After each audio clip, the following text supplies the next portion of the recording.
내가 보기에 예. 이 사법부가 독립을 포기했다. 이 아침에 조셀브 헤드라인이 그랬는데 네. 내 새벽 2시에 그 신문을 처음 보면서 깜짝 놀랐어요. 예. 뭐 제목을 이렇게 달았느냐. 네. 독립을 포기한 것이 아니라 이 존재 이유를 포기를 한 거예요. 하, 그보다 더 예, 심한 존재 이유를 상황에 포기한 놓여 겁니다. 있다. 생각해 보세요. 예. 공직선거법 위반에 이번에 그 파기환송된 사건의 그 핵심이 백인동에 대한 거짓말입니다. 네, 맞습니다. 백인동은 성남시장을 할 때 네. 자기의 그 뒷배이카를 했던 김인섭이라는 자가 네. 청탁을 했습니다. 네. 이 용도를 4단계 올려달라. 네. 이래서 용도를 그 자인녹지에서 주은 주거지로 4단계나 상향하는 전무후무한 일을 벌였단 말이에요. 네. 그런 일이 지금 정자동 호텔 부지에서도 벌어졌습니다. 네.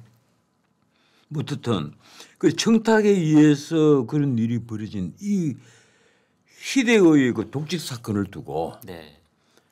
예, 박근혜 정부 국토부 협박 때문이었다. 이렇게 패널까지 딱 준비를 해서 국정감사장에서 얘기를 했단 말이에요. 맞습니다. 그리고 그것이 허위사실 공표죄로 처벌을 해야 될 판인데 네.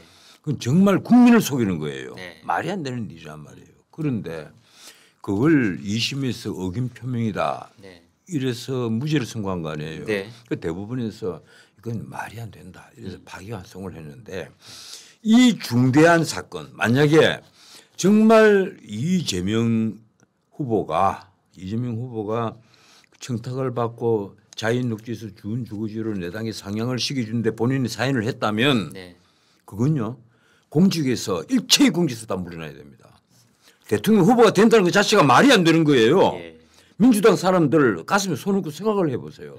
과연 거꾸로 국민의힘 후보가 만약 그랬다면 어떻게 했을지 말이 안 된단 말이에요. 네. 그런데도 판사라는 자가 그 파기환송이 돼가는데 법대로 처리하면 되는 거예요. 네. 5월 15일 기일을 잡아놓고 네. 느닷없이 자 선거는 다 공평해야 된다. 이런 식으로 해서 선거의 공정성을 해칠 수가 없다. 이래서 대선 이후로 연기를 한다. 그럼 대선 이후로 연기하면 어떻게 되겠어요? 지금 민주당은 벌써 허위사실 공표죄 법을 드러내 없애버리자 이랍니다. 네. 그 허위사실 공표죄 법을 없애버리면 면소 판결을 할 수밖에 없는 거예요. 면소 판결하면 완전히 해방이 됩니다. 그러니까 죄형 법정주의인데 그 법을 없애버리는 법을 거예요. 없앴으니까 예. 죄도 없어지는 거죠. 예, 그럼 면소 판결을 하는 거죠. 네. 이미 지금 기소가 된 상태에서 네. 만약 법이 사라져 버리면 네. 우리 그 교과서에 나옵니다. 면소 판결을 한단 말이에요. 예. 자 그런데 과연 이것이 정의로운 일이겠습니까? 그것뿐입니까? 심지어 앞으로 현재 진행되는 법들 있잖아요. 이걸 다 없앨 수가 없을 테니까 대장동, 백인동, 그리고 위례 신도시 그 아직 선고를 안 했어요. 10년을 다 마쳤는데 1심, 10년을 마쳤는데 거기에다가 이제 성남 FC 후원금 사건, 상방울 대북 송금 사건, 굵직굵직한 것만 해도 그렇습니다. 그리고 네. 가장 치사한 경기도 법인카드 유용 사건 이런 사건들에 대한 재판들을 이제 다 그런 식으로 법을 없앨 수는 없으니까 어떻게 하려 하는가 하면 대통령이 되면 재판 다 올 중지다. 하. 이 법을 만든단 말이에요. 그 위인설법이잖아요. 네. 그 조선일보도 위인설법이라는 단어를 사용을 했더라고요. 네. 위인설법인 거예요. 그게 이른바 대통령 재판 중지법, 형사소송법을 고친다 이런 거겠죠. 그 형소법을 바꾸는 거죠. 예. 형소법에 그 집어넣으면 그 형소법은 누더기가 되는 겁니다. 세상에 형소법에 대통령이 되면 모든 재판 중지된다 이 주항을 넣어보세요. 그 형소법 자체가 누더기가 되죠. 예. 대통령직이 이제 범죄 피난처가 되는 거죠. 그렇죠. 그게 네. 바로 조선일보 사설이에요. 예. 이 대통령직이 뭔가 결국 범죄인의 그 피신차 아니냐. 이제 앞으로 죄 지은 자들은 전부 다 대통령이 출마하라 이렇게 되는 거죠. 네. 기본적으로 사법부는 가장 그 엄정해야 되고 아닌 말로 목에 칼이 들어오더라도 네. 예, 그 자리를 꼿꼿이 지켜주는 것이 네. 그게 이 우리가 믿고 있는 정의의 최후 보루란 말이에요. 그런데 국민들이 그 믿고 있잖아요. 국민들이 다른 사람은 다 선거를 합니다. 선거를 해서 민주적 정당성을 부여를 하는데 네. 왜 사법부는 시험을 친 사람들을 예. 어떤 자격을 기반으로 그 사법부를 맡기겠어요. 그건 뭔가 하면 정의라는 것에 대한 최후 보루라는 겁니다. 거기가. 그래서 생판 정의와 상관없이 평소 행동하던 사람은 인기 순으로 투표를 해서 사법부를 그렇게 할 구성을 수는 못 없다. 한단 말이에요. 그래서 그런데 제 질문은 서울 고등법원에 있는 그 판사들은 뭐가 무서웠던 거예요? 생각해 보세요. 지금 그 내가 특정인들을 거론하지 않겠습니다. 지금까지 우리나라 역사상 권력에 예. 굴복한 판사들이 얼마나 많이 있었는지, 그리고 권력에 굴복한 검사들은 또 더 얼마나 많이 있었는지, 그리고 권력뿐은 아닙니다. 돈에 굴복한 자들은 또 얼마나 많이 있었는지. 당장 이재명의 첫 번째 공직선거법 위반, 예. 그것이 지금까지 왜 우리가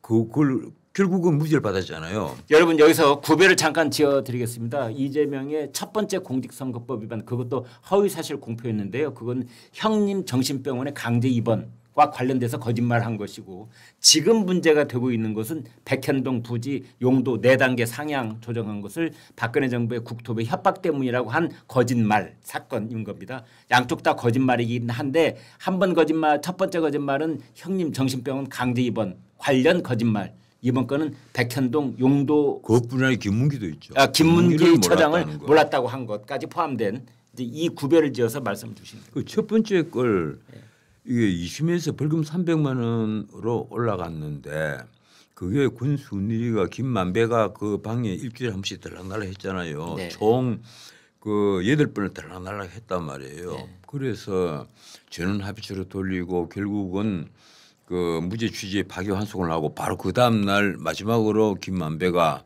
머리를 깎으러 대부분의 김만배 방에 간 거예요. 권순일 방에. 권순일 방에 간 거예요. 머리 깎으러. 네. 도대체 이 재판 거래 의혹을 제대로 수사를 했다면 이 사법부가 지금 이렇게 됐겠어요? 이렇게 망가졌겠어요? 예? 근데 전원 합의체가 재판 거래 의혹에 휘말렸다고 하면 그거는 지금 대장동 문제가 아니라 우리나라 사법의 근간이 허물어져 버리는 거 국기를 아닙니까? 흔들어 버리는 거죠. 이 나라의 주춧돌을 가인 김병로 선생이 그 단단하게 놓아둔 이 초석을 빼버린 거예요. 그래서 제가 참 그때도 기가 막혀 했는데 아직도 그 문제는 해결이 되지 않고 있습니다. 그런데 지금 다시 이런 일이 벌어졌단 말이에요. 이제는 그러면 앞으로 어떻게 되겠어요? 앞으로 뭐 어떤 범죄를 저지르든지 어떤 범죄를 저질러도 이게 정치판에 다수와 연합을 해버리면 그걸 못 건드린다는 얘기입니다. 아무도 건드릴 수가 없다. 결국은 이 배경이 뭔가 하면 다수예요. 머저리티, 다수의 폭정, 티라니 오브 더 머저리티. 이게 내가 얘기를 했지 않습니까? 이것이 한 단계 더 나아가면 존 스튜어트 밀이 자유론이라는 책만 참 그 뭐예요? 이걸 쓴 거는 그 대의정부론이라는 책에 그걸 썼단 말이에요. 한 단계 더 나아가면 오토크라시 오브 더 머저리티, 다수의 전제가 되어버린다. 다수는 뭐든지 한다는 거예요. 이제 다수는 막 폭정 정도가 아니라 왕년의 그 임금처럼 행동할 것이다. 다수를 빙자해서 예.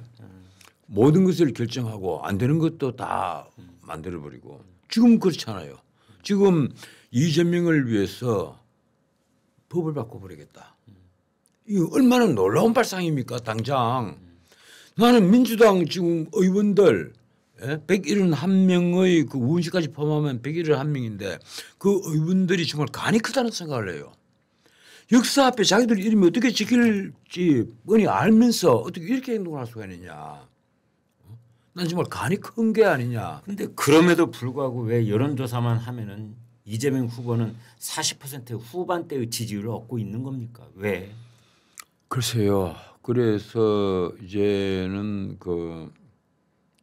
뭐 저도 이제 이런 말을 얼마나 더 할 수 있겠어요. 곧 그 대선 기간이 되면 저도 입을 꽉 닫아야 될 것이고 왜 그런가 하면 낙선을 타깃으로 해서 어떤 말을 한다 이렇게 되면 다 공직선거법 위반이 되어버립니다. 아 근데 전 변호사님 말이 나왔으니 망명이지. 전 변호사님이 그 운영하고 있는 유튜브 채널 이름이 망명 TV입니다. 그럼 말씨앗이 된다고. 지금 이제 그러나 망명 TV이긴 하지만 스튜디오가 서울에 있는 것으로 제가 알고 있는데 이제는 정말 해외로 스튜디오를 옮기실 때가 됩니까? 제가 지난번에 짐바브웨에 있었을 때 농담으로 들었죠. 아 그럼 그게 농담이지 진담이었습니까? 그 짐바브웨가 어떤 나라인지 아시죠? 거기 유명한 골프 선수는 많이 배출되고 있는 나라입니다. 그 아프리카에서 가장 사회주의가 잘 돌아가는 곳입니다. 아 그렇습니까? 사회주의가 그렇게 잘 돌아가는 나라도 굉장히 드물 거예요. 네. 이게 다른 사람을 처벌하지 않고 질곡에 빠뜨리지 않고 그냥 이 수입은 적지만 다 나눠 쓰자. 문자 그대로 어떤 의미에서 순수 사회주의 국가라고 할까. 모두 다 가난하고 모두 다 못 배우고 모두 다 불행한 것이 우리는 행복하다. 그 짐바브웨에 가면 그래서 인심은 그렇게 후하다고 그래요. 농담이시죠? 아니 저희 시청자들께 정말로 알아들으세요. 제 친구가 한 명 가 있습니다. 아 그러세요? 그래서 나는 그걸 선발대라고 불러요. 틀을 좀 잘 닦아라. 자, 그 우리나라 법원이 무릎을 꿇었잖아요. 이재명 앞에 꿇지 않아도 될 무릎을 꿇었단 말이에요. 이래서 우리 국민들은 이제 청명해 주거나 한식해 주거나 마찬가지가 된 셈입니다. 그래 기대하지 마세요. 아무런 기대를 하지 마시라니까. 다만 이제 그거 하나 남아 있어요. 그 문자 그대로 행정 권력까지 대이동을 하게 되면 권력이 대이동을 하게 되면 이제 누가 먼저 거기에 기어 들어가서 납작 엎드려 갖고 그 꿀 빨아먹느냐 그거 남아 있을 겁니다. 앞으로 한번 두고 보세요. 그리고요 이재명 정권은 과거에 DJ 정권 그리고 중간에 노무현 정권하고 완전히 다릅니다. 왜 내가 이 말씀을 드리는가 하면 노무현 정권까지는요. 적어도 염치가 있었어요. 염치가. 지금 그 염치는 사라지고 없습니다. 참 중요한 말씀인 것 같습니다. 우리가 쭉 그 경험해 봤습니다만 제가 2002년 말부터 중앙일보에 시대일기를 썼을 때 가령 제1회가 뭔가 하면 노 대통령을 두고 한 얘기예요. 그 대통령 그때 당선되고 얼마 되지 않아서 뭐 그 미도 방패장 건설 때문에 시위가 벌어지고 난리가 났을 때인데 대통령은 기회를 잃고 있다. 왜 지금 경제를 살려야 될 때 왜 이런 문제로 일을 벌이느냐. 이래서 내가 글을 써서 나중에 그 탄핵 사태가 벌어졌을 때는 침묵하는 다수를 두려워하라 이런 글을 썼다가 뭐 우리 집에 돌이 날라오고 난리가 났었더랬습니다. 그런데 그때는 적어도 제가 좌파도 쭉 만나보잖아요. 탄도리들 내가 얼마나 많이 합니까? 정청래도 그때 탄도리였어요. 그 탄도리들을 만나보면 당시의 탄도리들은 다 염치가 있었습니다. 적어도 염치라는 게 있었어요. 그러니까 정봉주 의원 이러면요. 뭐 어떤 분은 흘러간 정치인이라고 얘기할지 모르겠는데 다 염치들이 있는 사람들이에요. 그런데 지금 민주당 분들은 솔직히 내가 들으면 서서할지 모르겠지만 내가 아는 민주당 의원들은 만나보면 처음에는 아 이분도 뭐 그렇거니 염치가 있겠거니 생각을 했는데 아니에요. 3번 만나고 4번 만나보면 전혀 아닙니다. 염치가 없어요. 쉽게 말하면 다 자기의 그 어떤 목적을 위해서 돌격 앞으로 하는 위에서 명령이 떨어지면 충실하게 그걸 이행하는 전사들에 불과합니다. 거기에는 본인이 판단하는 도덕률 같은 것은 전혀 없어요. 그래서 앞으로 만약에 정권이 이제 넘어가게 되면 그때 어떤 기대도 하지 마라. 가장 지금 걱정하고 있는 쪽은 기업일 겁니다. 기업이야말로 이 시장 자유에 뿌리를 내리고 있잖아요. 물론 뭐 중국 기업처럼 저렇게 국가의 통제를 받고 승승장구하는 애들도 있지만 적어도 자유세계 기업은 그렇지 않단 말이에요. 이재명 후보는 기업이 살아야 나라가 산다 이렇게 강조하고 있지 않습니까? 지금 이재명 후보의 말대로라면 걱정할 건 하나도 없습니다. 어떤 정치보복도 없을 것이고 뭐 정치보복 없다는 얘기 얼마나 많이 해요. 정치보복 그거 없다. 나한테는 없다. 그런 얘기 얼마나 많이 해요. 근데 내란 세력은 색출을 하겠다. 제3차 내란이다. 색출해서 완전히 뿌리를 발본세고 난다. 발본세고 나는 말이 등장을 합니다. 나 그래서 정말 걱정을 많이 해요. 그리고 지금처럼 검찰과 그 법원이 권력이 노예가 된다면 앞으로는 정말 볼만한 관계가 많이 벌어질 겁니다. 바람이 불기 전에도 먼저 거기다가 들어놓는다면 지금은 자신들이 무기를 또 하나 만들어 놨잖아요. 공수처라는 것. 공수처. 이건 정말 내가 참 이 문재인이 그 마지막으로 멋진 그림을 하나 그려놓고 간 거예요. 공수처를 최근에는 뭐 만들어 검사 징계법을 만든다 이런 얘기도 들리더라고요. 근데 앞으로- 검사를 탄핵한다고 그러면은 역풍이 좀 있으니까 탄핵 말고 징계를 하자. 아니 이번에 만약에 법원이 있잖아요. 네. 고등법원에서 재판 연결을 하겠다 이걸 말하지 않았다면 아주 재미있는 일이 벌어졌을 겁니다. 내가 왜 말씀드렸잖아요. 만에 하나라도 그때 공직선거법 그게 2심에서 전부 무죄가 안 났다면 대법관들 일제히 탄핵을 했을 것이다. 지금 이번에 그런 말이 또 있었거든요. 자 방법 없다. 고등법원 판사부터 다 탄핵을 하자. 선제적 탄핵이라는 예. 말이 있었어요. 예, 다 탄핵을 하자. 예. 그리고 조희대를 비롯해서 대법관들 적어도 6, 7명을 탄핵을 해야 된다. 서울 고등법원 형사 7부가 유죄 판결을 낼 것이 틀림없어 보이므로 그 판결을 내리기 전에 이 판사들을 탄핵을 하자. 이것이 선제적 탄핵이었다는 뭐 거예요. 이게 그런 핑계 댈 필요도 없습니다. 이게 요새 사법부가 오만 방지함으로 뭐 이유 아무거나 갖다 붙이고 하긴 오만 방지함으로 째려봤다고 탄핵했던. 탄핵 소추를 하면 일단 한 6개월 정도는 네.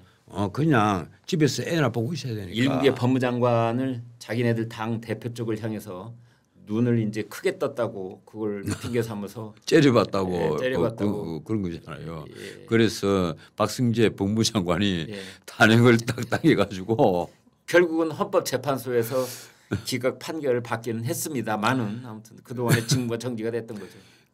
아니 취임하고 나서 하루 만에 탄핵 수출을 당한 방통위원장도 있습니다. 이러니까 또 말할 필요가 없죠. 그런데 이번에 정말 그 고등법원 그 판사들부터 대법관들이 일제히 탄핵을 당할 판이 있는데 사실 어제 그 7부 판사가 문제 탁 털어놓음으로써 그냥 그 탄핵 사태는 면했습니다. 5월 15일로 예정됐던 첫 공판기일을 6월 18일로 한 달 사흘을 연기함으로써 그 6월 18일 날 무슨 그 일 벌어지겠어요. 그날 아마 이제 이재명 대통령이 되면 이재명 대통령 불출석을 할 것이고 아니 6월 4일부터 빠른 속도로 법을 개정을 해서 예, 공직선거법 예, 내에 있는 그러니까 면접 허위사실 판결을 한단 공표, 말이에요. 예. 당연히 면접 판결 나오는 거예요.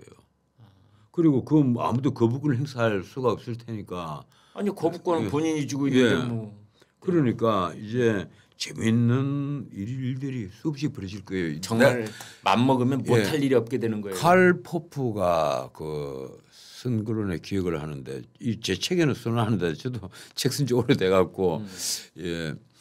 칼 포프가 맞을 거예요. 그 히틀러가 등장을 했을 때 아돌프 히틀러가 등장을 했을 때 당신들 이 우습게 보지 마라.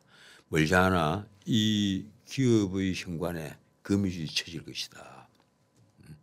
그래서 홀연히 뉴질랜드로 떠나지 않습니까? 그런데 제가 지금 그런 예언을 하고 싶어요. 저 삼성전자 앞에 거미줄이 쳐질 것이고 현대차 앞에 설마 그러겠습니까? 현대차 앞에 그 현대자동차라는 간판 자체가 흙먼지 사이에 나뒹굴 것이다. 두고 봐라.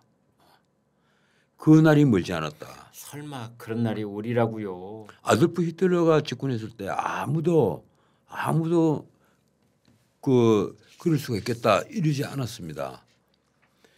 이게 아돌프 히틀러가 유겐트입니까? 이게 17세 정도의 아이들에게 군복을 입히고 그 쉽게 말하면 젊은 그 사관 생도로 만들어서 온 거리를 행진을 하게 했을 때 결국 걔들이 나중에 총알바지였어요. 2차 대전 때.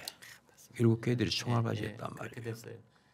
그걸 그때는 아무도 모르고 그 뽑혔다고 부모들이 좋아서 박수를 치고 그리고 걔들은 아주 으스하게 그 제복을 입고 온 시내를 활보를 하고 다녔단 말이에요. 그래가지고 이제 걔네들이 몇 년 뒤 청년이 되고 예. 그또 사흘씩 잠을 안 자도 총알바지 역할을 할 수 있는 마약을 투여를 하고 예. 그 마지막에 폐허가 된 베를린에서 그 아돌프 히틀러와 그 밑에 이 선전상을 지냈던 사람이 그 유명한 그 이름이 누구죠? 이 둘이 가서서 그 한 재밌는 대화가 수르기대가 있지 않습니까? 이게 우리가 바라던 모습이 아니었습니까? 하는 식의 농담을 해요. 히틀러에게.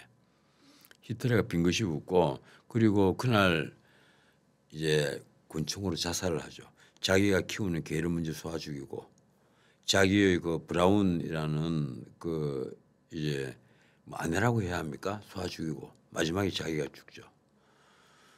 참 그 비극으로 끝나는데 그 자신의 죽음이라는 것은 한 사람의 죽음밖에 안 되지만 그 이전에요. 홀로코스트로 죽은 유대인만 600만 명이고 그리고 2차 세계대전 때 그 전사를 하고 몸에 부상으로 실험하다가 죽은 독일인 자체가 또 한 500만이 넘어요. 자, 지금 얘기로 잠깐만 돌아와 보겠습니다. 이재명 후보가 이런 말을 했습니다, 여러분. 나는 기본적으로 사법부를 신뢰하지만 모든 구성원이 균질하지는 않다. 여러분 이 균질이라는 말은 원래 물리학 용어입니다. 성질, 뭐 질량 이런 것들이 비슷비슷한 물질의 그 내부 성질 이런 것들. 그러니까 내부 성질이 외부의 자극에 의해서 막 요동을 치거나 또는 그 부분이 서로 다른 그런 성격을 드러내는 이런 물질이 아니라 전체적으로 동일한 성격을 꾸준하게 드러내는 것을 이제 물리학에서 균질하다 이렇게 얘기를 하는데 난데없이 이재명 후보가 우리 사법부 판사들을 향해서 모든 판사가 균질하지는 않다 이런 얘기를 했어요. 이건 무슨 뜻입니까? 나는 그 이재명 그 후보에게 예. 정말 묻고 싶은 게 있습니다. 당신이 사법부를 꾸짖을 정도로 예. 당신은 도덕적이고 정당한가? 네, 이거 묻고 싶어요. 본인이 당장 12개의 혐의로 5개의 재판을 받고 있잖아요. 네. 그런데 이 본인은 다 억울하다고 싶을 겁니다. 그러면 이재명을 수사한 검사들 그리고 수사관들 그리고 그걸 지휘를 한 네. 부장검사, 차장검사, 검사장들 네. 적어도 아마 12개 문제 같으면 전체 검사들 중에 한 100명 정도는 이재명의 기소에 네. 연관이 돼가 있을 겁니다. 아. 이 100명의 검사들은 전부 다 죽일 놈들이냐. 다 어디 정의 감각이 무뎌져가 있고 이게 저울을 똑바로 들지 않고 삐뚤하게 들 정도로 마음이 삐뚤어진 자들이냐. 네. 저는 아니라고 봅니다. 예. 당연히 아니라고 봐요. 예. 그리고 과연 지금까지 당신이 거꾸로 당신이 정적에 대해서 정적의 어떤 잘못에 대해서 공격을 할 때 당신이 한 말들을 좀 생각을 해봐라. 별것 아닌 일을 당신들은 처음부터 완전히 죽일 놈처럼 매도를 했고 이러면서 당신이 저지른 엄청난 범죄들 가령 대장동, 백현동, 위례신도시, 성남 FC 후원금 사건 다 최고형이 무징역 아니냐. 상방울 대북 송금 사건. 이 뇌물 제3자 뇌물 배임죄 이거 다 최고형이 무징역이란 말이에요. 그런데 이런 엄청난 범죄를 저지른 혐의를 지금 받고 있으면서 판사들을 두고 다 균질하지 않다. 자기를 봐주면 아주 좋은 판사고 네. 이 자기를 제대로 봐주지 않으면 나쁜 판사인데 불량품 판사라는 예. 뜻이겠죠. 그러니까 대부분 12명 대부분 이번에 전원합의체 12분 중에서 2명은 훌륭한 균질적인 그 대법관들이고 나머지 10명은 이거 문제 있는 자들로서 탄핵감이다 이 얘기 아니에요 지금. 보면 이게 대선 후보로서 할 말이 있고 안 할 말이 있다. 나는 도대체 본인이 그 지금 테러의 위협을 받고 있다면서 방탄복을 입고 다니잖아요.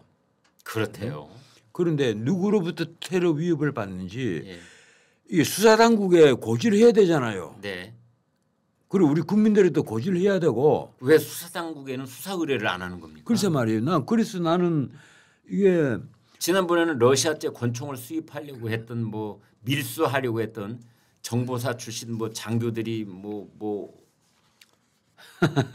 제보를 해왔다는 식으로 얘기한 적 있지 않습니까? 이 생쇼가 아니냐 하는 생각을 자꾸 하게 만든단 말이에요. 네. 지금 어떻든 예, 누구 나무랄 것도 없습니다. 지금 기본적으로 예, 옛날에 참 돌아가신 선생님인데 이게 조선일보 계시던 이규태 선생님 네. 참 책 많이 쓰잖아요. 한국인이 땡땡 구조 뭐 이런 거 많이 했잖아요. 그 한국인의 그 허위식에 대해서 또 그 어른이 참 말씀을 많이 하셨거든요. 나는 우리나라 지식인들 특히 정치를 하고 언론계 종사를 하고 사법부에 있고 늘 이게 우리나라의 정의를 바로 세우는데 관여하고 있는 분들 이분들이 가지고 있는 허위식 아마 이규태 선생님이 살아 계셨으면 지금 통탄을 하면서 칼럼을 쓰고 있을 겁니다. 나라가 무너지고 있다. 저런 식의 말 맞다나 멀지 않아 삼성전자 현관에 거미줄이 쳐질 것이다. 이 어찌 통탄할 일이 아니냐. 이건 시일야 방송 대국이 아니고 시일야 방송 통곡이다. 그 우리 전원책 변호사님이 머지않은 장래에 삼성전자 현관에 거미줄이 쳐질 수도 있다. 제목으로 좀 저희 시청자들께 알리는 게 좋을 것 같아요.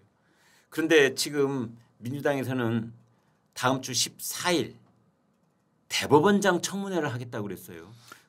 그거는 이제 인사청문회는 아니고 아니 조이대를 네. 이 국회 청문회장에 불러내겠다는데 나 그거 참 재밌어요. 네. 과연 조이대가 청문회장에 가지 않으면 어떻게 될까? 고발을 하겠죠. 예, 고발할 수밖에 없잖아요. 네. 그게 근데 정인 감정에 관한 법률 위반이 됩니까? 그 청문회에 출석하지 않으면 예, 청문회에 지금 정인으로 부른 거겠죠. 네. 그러면 정관법에 따라서 고발이 되겠네요. 입법부에서 사법부 수장을 부르는 거예요. 그러면. 글쎄 지금 가만히 보면 네. 아니 입법부 수장인 우원식이가 네. 행정부의 대통령 권한 대행을 예. 당신 연설 마치고 고 가만히 있어요. 그러고 나서 그런 적도 있어요. 네. 어디 말이야 할 일은 하지 않고 하지 않을 일을 해. 꾸짖었잖아요. 쉽게 말하면 헌법재판관 임명 같은 거 빨리빨리 하고 그럼 해야 될 일은 하지 않고 하지 않을 짓은 왜 하느냐. 이 금방 이놈아. 이런 식으로 우은식이가 나가지 말고 있어. 그리고 위에서 높은 자리잖아요. 의장 자리가 얼마나 높아요. 우리나라 국회 보면 참 재밌습니다. 외국에 없는 모습이 하나 있어요. 앞에 의장 큰 글자는 아주 1km 떨어져서 보이도록 그렇게 적어 놓았습니다. 그 높은 자리에 앉아가고 그렇게 꾸짖잖아요. 과연 그 우원식이 가지고 있는 이 정당성은 민주적 정당성은 어느 정도로 대단한 것인가. 참 보면 기본적으로 우리나라 국격을 무너뜨리는 소리를 하지 않나. 본인이 하등 피해를 입지 않았는데도 본인의 이름으로 권한쟁의 심판 청구를 하지를 않나.